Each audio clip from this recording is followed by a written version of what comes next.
Hi, Glenn here, and I wanted to talk to you about protein. I really haven't discussed it too terribly much in the past, and that's just because I was trying to get more information when I had time. Having three YouTube channels makes plus a job plus a son, it makes things kind of busy. So, um, first of all, please keep in mind that number one, I am not a scientist. I'm not a doctor, a nutritionist, a dietitian, or any of those other things. I'm just somebody who has been trying for the last 2 years to learn as much as I can about diet and nutrition, and I have found some good sources of information and seen some very, very questionable sources of information. I will recommend Plant Chompers, Nutrition Made Simple, and Zoe, Science and Nutrition, ZOE. Those are all very good sources. There are some others, but those are the ones that I find I use the most often. I will say that the most technical of the three is Nutrition Made Simple, with probably most of the time Zoe's made in such a way that it's the most accessible, although honestly Plant Chompers also does a really good job of being accessible for regular folks, although sometimes interviews do get rather heavy, because both Chris McCaskill and Jonathan Wolf and his team with Dr. Barry and Dr. Spector and so on, they do have interviews with and invite people from various professions in science and medicine, and so some of them can be technical. But one nice thing about both of them is they do try to break it down in different ways. Jonathan's approach is more of the asking clarifying questions that I think are more for the benefit of the audience than they are for Jonathan himself, although he presents it as he needs to know the answer to the question. But I really feel that he's doing this to help the audience, because sometimes things are brought up, and even if it's been brought up on previous talks, he might ask about it if it's a different person, just to make sure that the audience is being helped out when necessary. Chris McCaskill is he's an earth scientist. He used to work in worked for, I believe it was Apple years ago, and he is really smart. He does a ton of reading, a ton of research, and it's just both them are much more accessible than Nutrition Made Simple. So if you are trying to find a source that is easier to understand, then I would stay away from the Nutrition Made Simple, because Dr. Gil Carvalho sometimes he kind of is too technical. Sometimes he misses the mark, or he overlooks things that should have been mentioned. But otherwise, very good as well. Okay, so coming back to the issue of protein. So first of all, there are people who are claiming that we need huge amounts of protein, and that is, for the vast majority of us, not true. You don't need a lot. And in fact, if you go above a certain amount of protein per day, you run the risk of increasing your chances of various problems. And it doesn't matter if it's plant-based or animal-based protein. It may increase your chance, for example, of cancer or heart disease. And that's just, you don't need it. Also, some of the excess protein can either be expelled from the body via the kidneys, and or it can be converted into fat or sugar within the body and stored. So if on the flip side, if you don't have enough protein, and the USDA recommendations for that are actually designed to help 97% of people meet the minimum requirement for their body, or better. So the actual recommendation is 0.8 grams per kilo of body weight. So in for those of you who are not on the metric system, that 0.8 grams is equal to 0.0017636981 pounds, or 0.028 ounces. And then the per kilo part, 1 kilo is equal to 0.0022. Oh, I'm sorry. That's not right. There we go.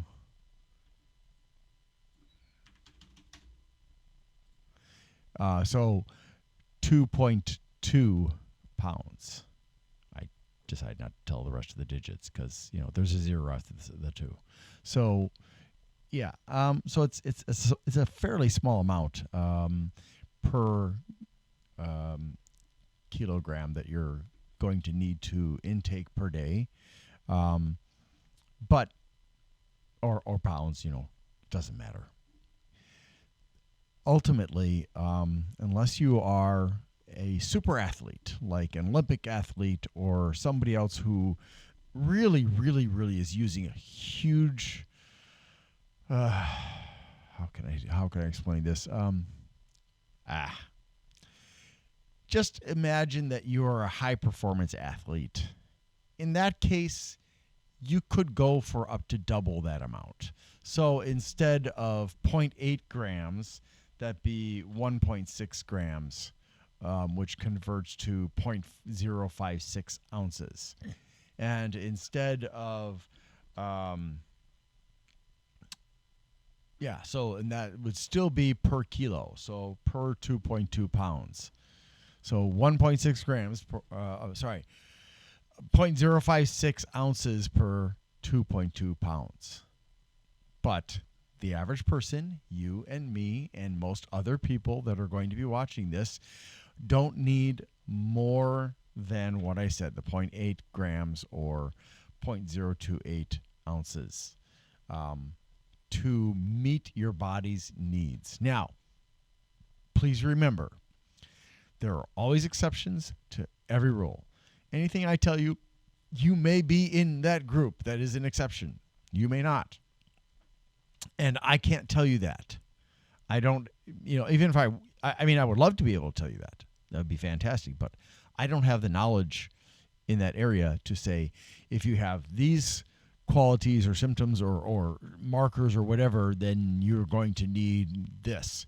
I can't do that. That's way beyond the scope of my health talks, and way beyond the level of knowledge that I'm probably going to ever have on this topic of health and diet and nutrition. So if you're having problems with 0.8 grams or 0.028 ounces per kilo or whatever, say for example, like for myself, I was consuming Natrive Mulus protein, animal-free whey protein. So no cow, all science. It does contain milk, so it's made with whey, as in animal whey. So it's a little bit confusing. It's Mulus, but it's animal-free whey protein, and it says it contains milk, but it says it's non-animal whey protein isolate. Yeah, it's pretty confusing. It has coconut milk too. So which one was it? I don't know. I think Natrive kind of got confused when they were writing that up. So let's just say for the moment that it is plant-based, okay? And there are for certain reasons, plant-based protein is a bit more difficult to process by the human body than animal-based protein.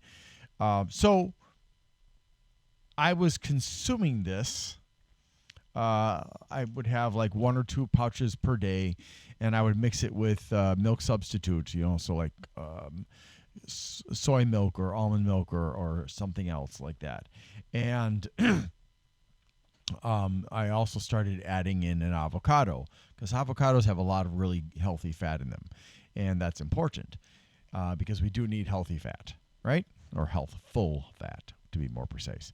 And then I started to notice I was having some problems. Now, I can't remember specifically what the symptoms were that I was experiencing at the time, but I had seen some indications that excess protein can, especially when it's the protein isolate from whatever source, can actually cause problems.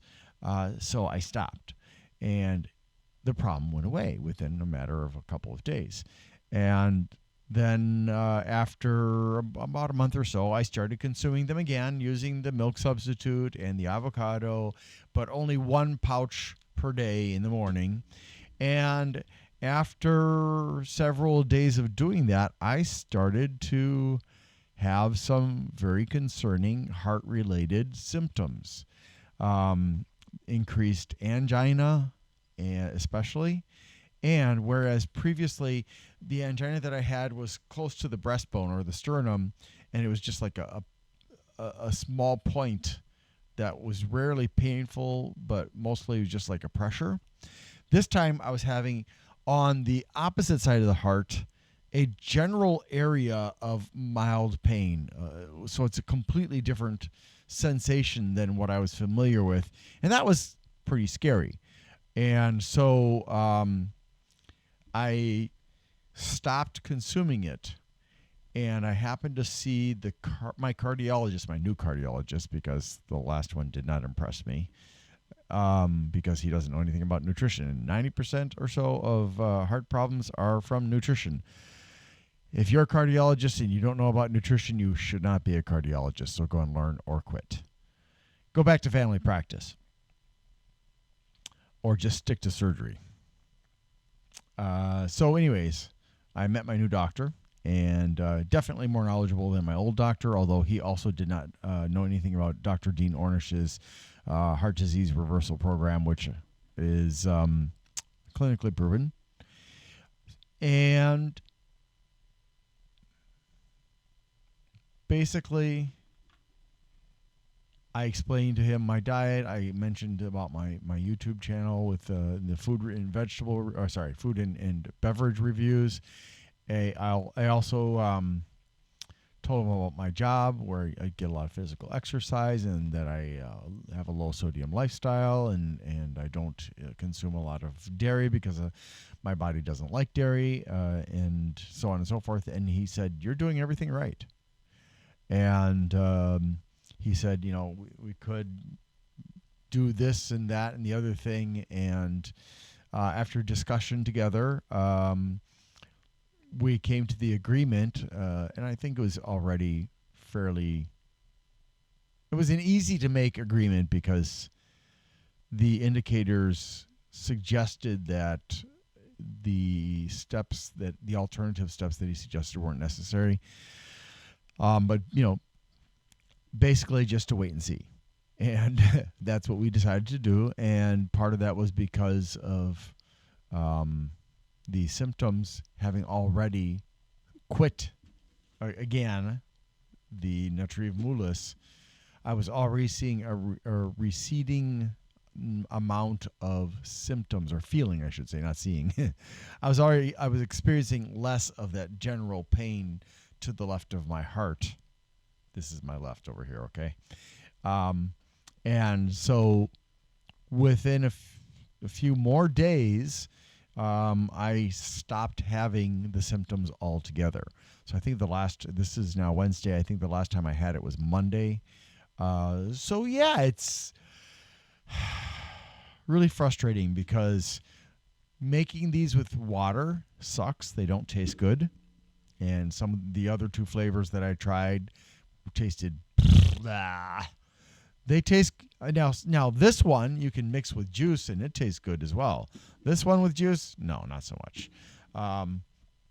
But the other 2 flavors I just don't care for. The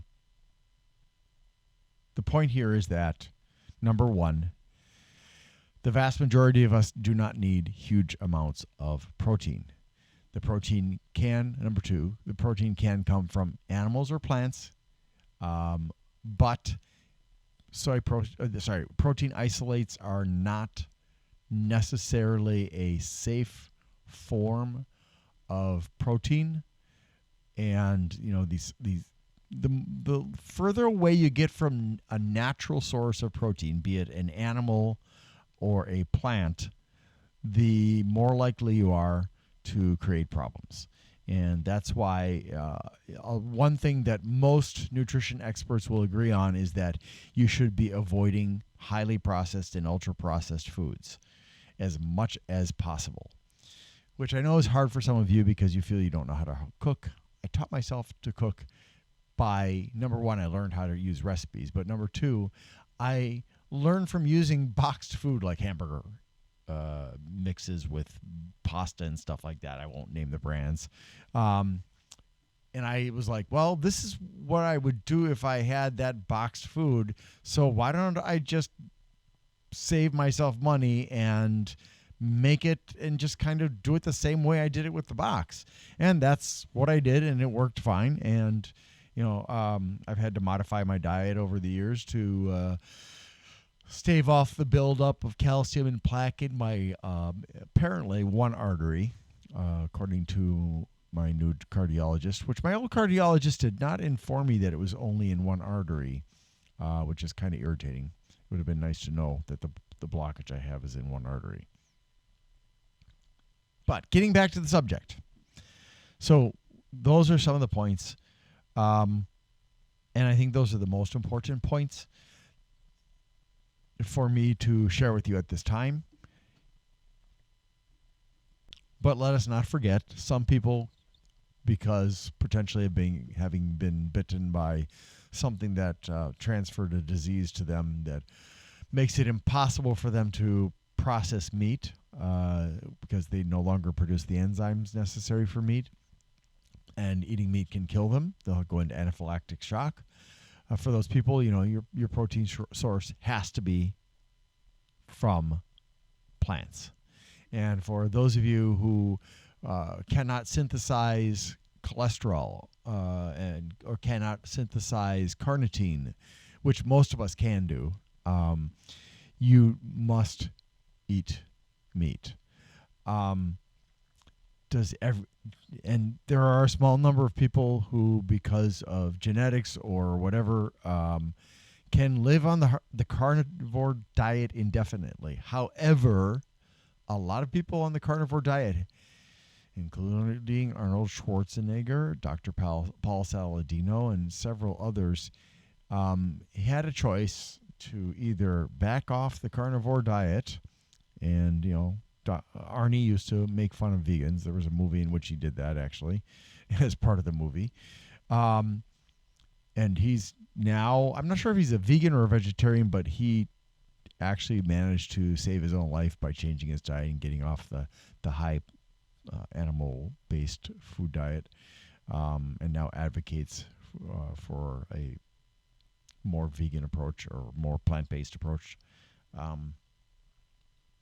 And Dr. Paul Saladino, who actually was on the Joe Rogan show, actually had to back off of the carnivore diet because he was starting to have serious health conditions, and he realized that it wasn't working out for him. Does that mean that the carnivore diet doesn't work for anybody? No, it doesn't mean that at all. However, if your markers are showing that you're having problems, like you're having astronomically high cholesterol, for example, then yeah, that's a bad sign. And there's a lady who's on a carnivore diet. She's a YouTuber, nice lady. I don't have anything against her personally, but she is listening to some quack doctor who's telling her that her super high markers that are bad indicators of that show that the carnivore diet is causing a problem for her. She's ignoring them because this quack doctor is saying, "Oh, it's fine, perfectly fine, no problem." You're yeah. So not good. I think that's really all I'm going to share at this time. I don't want to tread too much into that territory.